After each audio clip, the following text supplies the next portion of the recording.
আসসালামু আলাইকুম সম্মানিত ভিউয়ার্স, শুভ সকাল। কেমন আছেন সবাই? আমার ব্যাচেলর রান্নাঘর থেকে সবাইকে স্বাগতম। যে যেখানে আছেন সবার মঙ্গল কামনায়। এই যে দেখেন কবুতরের ঝাল ফ্রাই হচ্ছে সব কিছু প্রয়োজনীয় মশলা দিয়ে।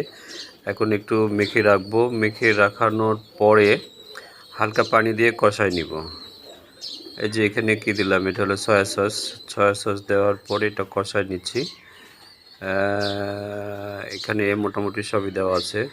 এটা হলো কবুতরের ঝাল ফ্রাই। কবুতরের ঝাল ফ্রাই এবং কবুতরের বাচ্চার রোস্ট দুটাই হয়। এটা আস্ত কবুতরটা দিলেই ভালো লাগে। দেখেন আমি কিভাবে কেটে কেটে দিয়েছি। এই যে মোটামুটি হয়ে গেছে। হওয়ার আগে একটু কাঁচামরিচ দিয়ে নামায় নেব। এই যে এবারে দেখেন এটাকে বলা হয় ছিটা রুটি। এই কবুতরের বাচ্চার ঝাল ফ্রাই ছিটা রুটি নিয়ে যাব এক জায়গায়। এই যে রেডি করতেছি। কোথায় যাব এটা আপনারা একটু ধৈর্য সহকারে ভিডিওটা দেখেন, দেখতে পারবেন। যার কাছে যাব তার খুব প্রিয় এবং আমার ছেলের। এই যে দেখেন চলে আসছি এই ভদ্রলোকের কাছে। ও এখনও নিজে উঠতে পারে না, বসতে পারে না, কিন্তু আগের চেয়ে ইনশাল্লাহ অনেক ভালো। এই যে বসায় দিলাম, খাবে। এই যে বেড়ে দিলাম, দেখেন খুশি, খুব খুশি। তবে একটা জিনিস কি, একা একা এখন খেতে পারে, হাত দিয়ে খেতে পারে, বাম হাত দিয়ে খায়, চামচ দিয়ে খায়।